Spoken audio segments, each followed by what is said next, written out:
दोस्तों नमस्कार, कैसे हैं। जैसा आप जान रहे हैं, हम वेस्टर्न फिलोसफी का कंटिन्यूअस स्टडी के अंतर्गत आपको विभिन्न वीडियो आपकी विभिन्न परीक्षाओं के उपयोगी मैटर के साथ में दे रहा हूं। आज का सब्जेक्ट है Aristotle theory of state. Aristotle महान दार्शनिक थे और लगभग सभी दार्शनिकों से सबसे ज़्यादा उनके विचार उपलब्ध है और लगभग हर छोटे बड़े टॉपिक्स पर उनके विचार हैं। अरिस्टोटल प्लेटो के शिष्य थे। प्लेटो ने भी अपने दर्शन में अपने आइडियल स्टेट की चर्चा की है। अरिस्टोटल प्लेटो के सबसे प्रिय शिष्यों में थे और सबसे इंटेलिजेंट शिष्य थे और उनके सबसे बड़े क्रिटिक भी थे, सबसे बड़े आलोचक भी। अब देखेंगे इस चीज़ को आगे। इसी थ्योरी ऑफ स्टेट में ही there is a big difference between Plato and Aristotle. Plato जहाँ राज्य को आइडियलिज्म के तरफ ले जाते हैं, आइडियल स्टेट की संकल्पना करते हैं और इस संकल्पना में फिलोसफर किंग की बातें करते हैं।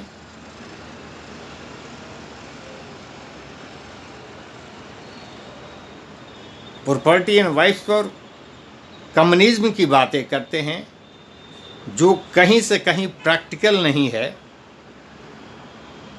और अनैतिक भी है। उनकी काफ़ी आलोचना भी हुई है। इसलिए प्लेटो को थ्योरी को यूटोपियन थ्योरी भी कहा गया। यूटोपियन मीन्स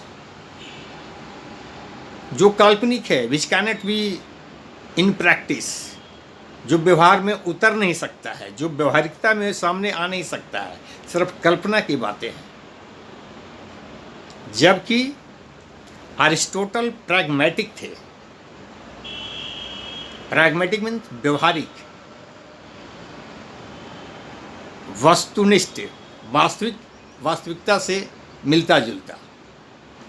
अब एक उदाहरण है जहाँ प्लेटो अपने राज्य के आइडियलिज्म के थ्योरी के अंतर्गत फिलोसफर किंग की बातें करते हैं, जो व्यवहार में संभव ही नहीं है।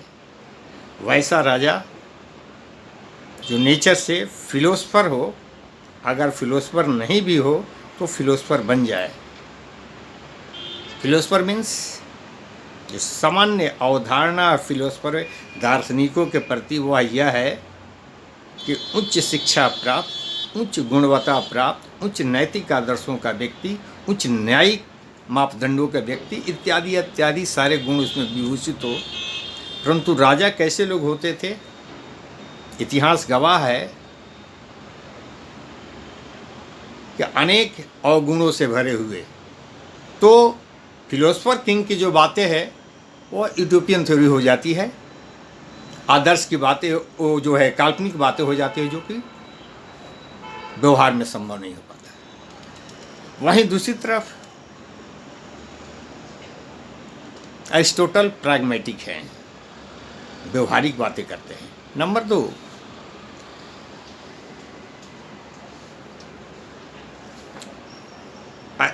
प्लेटो किसी भी चीज़ के विचारों में बड़ी रेडिकल और रेवोल्यूशनरी आइडिया रखते हैं,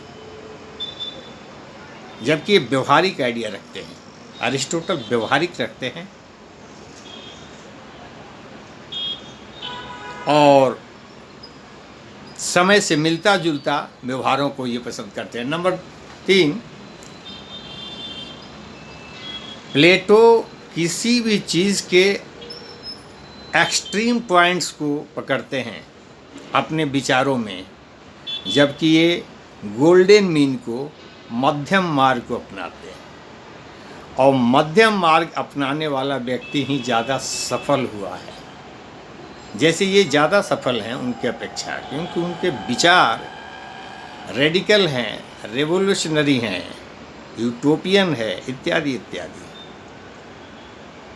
जैसे जैन धर्म का विचार बिल्कुल एक्सट्रीम था। जैनिज्म में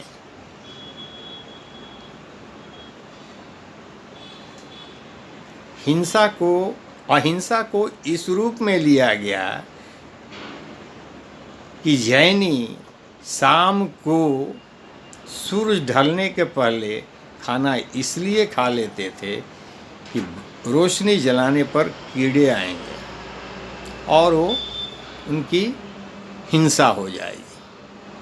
पैर में जूते चप्पल इसलिए नहीं पहनते कि कहीं कोई कीड़ा दब ना जाए। ये एक्सट्रीम है, अहिंसा की एक्सट्रीम है, जो व्यवहार में संभव नहीं है, जिसके कारण जैनिज्म उतना सफल नहीं हुआ। उसके विपरीत बौद्ध धर्म का, बौद्ध दर्शन का एक्सट्रीम मीन मार्ग था, मध्यम मार्ग को अपनाना, इसलिए बौद्ध धर्म ज़्यादा सक्सेस हुआ।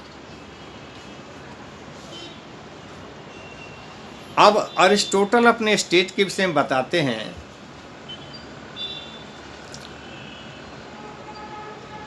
कि स्टेट नेचुरल संस्था है। उसका निर्माण इंसान के जिंदगी के ज़रूरतों को पूरा करने के लिए हुआ था। नंबर 2, वो ये बताते हैं कि स्टेट की अवधारणा मनुष्य से पहले की है। यद्यपि इसमें कुछ विवाद जैसी बातें लगती है। क्रोनोलॉजिकली पहले मनुष्य की इकाई की उत्पत्ति हुई। मनुष्य अपनी आवश्यकताओं को, अरिस्टोटल ही कहते हैं कि मनुष्य चूँकि सामाजिक प्राणी है, समाज के बिना रह नहीं सकता।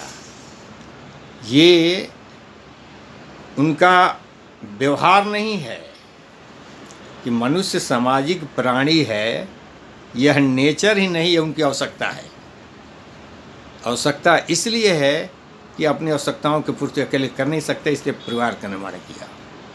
परिवार के बाद समाज का निर्माण हुआ, गाँव का विकास हुआ और इसी क्रम में राज्य का विकास हुआ। ये क्रोनोलॉजिकली है। और लॉजिकली बताते हैं कि चूँकि मनुष्य के सर्वांगीण गुणों का विकास राज्य के बाद ही हुआ है, अदरवाइज राज्य के न रहने पर उसके गुण लुप्त हो जाते हैं। इसलिए राज्य पहले और मनुष्य बाद में।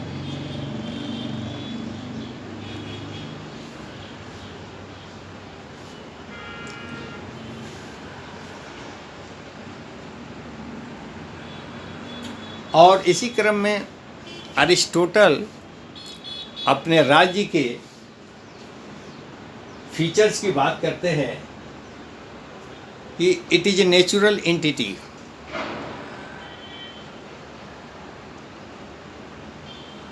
ये प्राकृतिक एक संस्था है।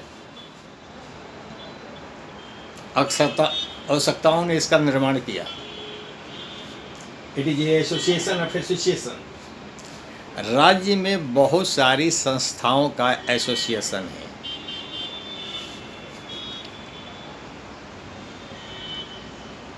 शिक्षा संस्थान है, स्वास्थ्य संस्थान है और भी बहुत सारे संस्थान हैं। इन सभी संस्थाओं का समूह क्या है? स्टेट है। स्टेट के न रहने पर इन संस्थाओं का कोई मूल्य नहीं है। इसलिए इसमें कहीं कहा गया है, whole is first and parts is later on.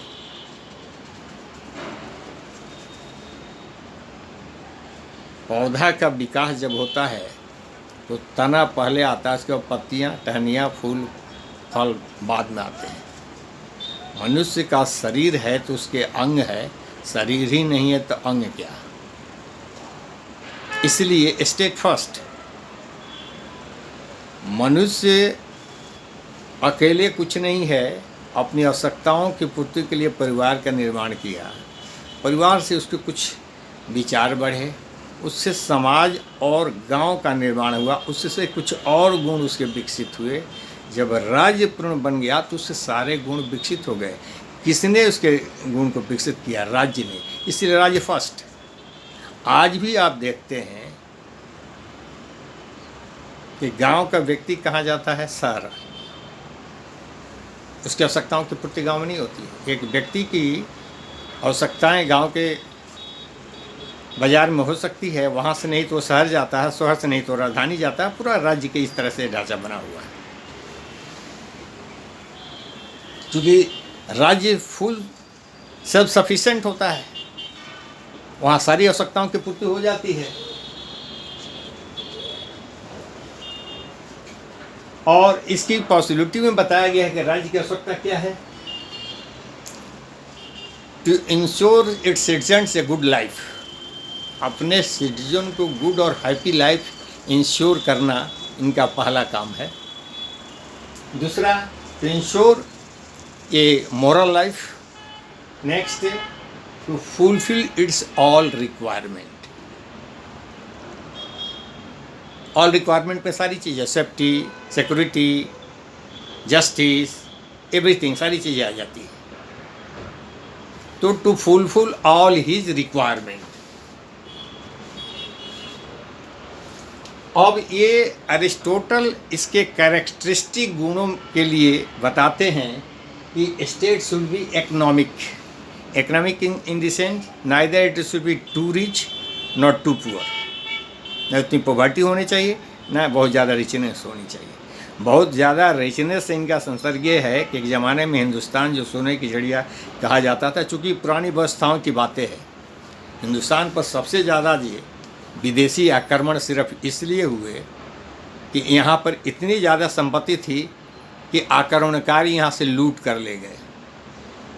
तो आवश्यकता के लायक it should not be too rich and too poor. Constitution का मतलब, इसका कॉन्स्टिट्यूशन ऐसा होना चाहिए, it should not be too hard and too smooth. इतना हार्ड भी नहीं होना चाहिए और स्मूथ भी ऐसा नहीं होना चाहिए कि कोई इसका दुरुपयोग कर सके और इसका लाभ भी नहीं ले सके। हार्ड का ये मतलब है। Population neither should be too much और टू लेस। टू मच होने से क्या है, राज्य की इकोनॉमिक स्थिति अच्छी नहीं हो सकती है, वहाँ के लोग खुशहाल नहीं हो सकते हैं। टू लेस होने का मतलब, अगर रेवेन्यू जनरेट नहीं होगा तो राज्य का शासन चलेगा कैसे। टेरिटोरियल साइज के बारे में कहते हैं, इसके टेरिटोरियल साइज भी बहुत बड़ा नहीं होना चाहिए, बहुत छोटा नहीं होना चाहिए, बहुत बड़ा। और इस साइज में होना चाहिए कि इसके किसी भी क्षेत्र में प्रशासन का पूरी पकड़ हो और किसी भी समय में किसी क्षेत्र को मदद किया जा सके, मदद पहुंचाया जा सके और बाहरी विदेशी आक्रमणों से इसकी रक्षा भी किया जा सके। कैरेक्टर ऑफ पीपुल से मतलब ये है, people should be qualified, patriotic, उनकी सेंस पेट्रियोटिक होनी चाहिए देश की रक्षा के लिए, देश राष्ट्र की रक्षा के लिए पेट्रियोटिक होना जरूरी है। और डिफरेंट क्लास के लोग उसमें रहने चाहिए। एजुकेटेड क्लास भी हो, आर्टिजन क्लास भी हो, बिजनेस क्लास भी हो, एग्रीकल्चर क्लास भी हो, आर्टिजन क्लास भी हो, सो दैट कि सबकी आवश्यकताओं की पूर्ति एक जगह हो सके। एजुकेशनिस्ट, राज्य की जनता को एडुकेटेड होना चाहिए। एडुकेटेड होने से ही कोई राज्य अच्छा कहा जाता है। तो राज्य की व्यवस्था ऐसी होनी चाहिए कि एजुकेशन ज़्यादा से ज़्यादा हो सके, जब एजुकेशन ज़्यादा होगा तो नागरिक अच्छे होंगे, नागरिक अच्छे होंगे तो उनके विचार अच्छे होंगे, पैट्रियोटिक होंगे, राष्ट्र और देश के प्रति समर्पित होंगे, उनसे ज़्यादा से ज़्यादा रेवेन्यू कलेक्ट हो सकेगा, राष्ट्र के निर्माण के कार्य कर सकेंगे, आने वाली पीढ़ियां बेहतर हो सकेंगी, धन का उपार्जन कर सकेंगे, उत्पादन में उनका सहयोग हो सकेगा। ये एजुकेशन से मतलब है। तो अरिस्टोटल ने अपने राज्य की संकल्पना में ऐसी कोई भी बातें नहीं कही है जो आदर्शवादी हो, जो पूरे नहीं हो सकते हों। बिल्कुल व्यवहारिक बातों को, कैरेक्टर को रखा है जो एक सामान्य स्टेट में होने चाहिए और जो पूरे किए जा सकते हैं, जिससे उसे राज्य की जनता की आवश्यकता की पूर्ति हो सके, खुशहाली हो सके, एजुकेटेड हो सके, उनको सेफ्टी मिल सके, उनको न्याय मिल सके, इन सारी आवश्यकताओं की पूर्ति हो सके। इन सारी ही बातों की इन्होंने अपने स्टेट की परिकल्पना में चर्चा की है। प्लेटो अपने गुरु के जैसा कुछ भी काल्पनिक ऐसी बातें नहीं की है जो कभी पूरी ही नहीं हो सकती। Okay, thank you. मुझे उम्मीद है कि अरिस्टोटल की थ्योरी ऑफ स्टेट आपको समझ में आया होगा। वीडियो को लाइक एंड शेयर ज़रूर करेंगे और चैनल का सब्सक्राइब करेंगे सो दैट कि ज़्यादा से ज़्यादा लोगों को ये वीडियो मिल सके। मुझे नहीं मालूम मेरी वीडियो कहाँ तक पहुँच रही है, किन किन लोगों तक पहुँच रहे हैं। कृपया जिन लोगों के पास पहुँच रही, कृपया इनको आगे फॉरवर्ड करें ताकि ज़्यादा से ज़्यादा लोग इससे लाभान्वित हो सकें। Thank you.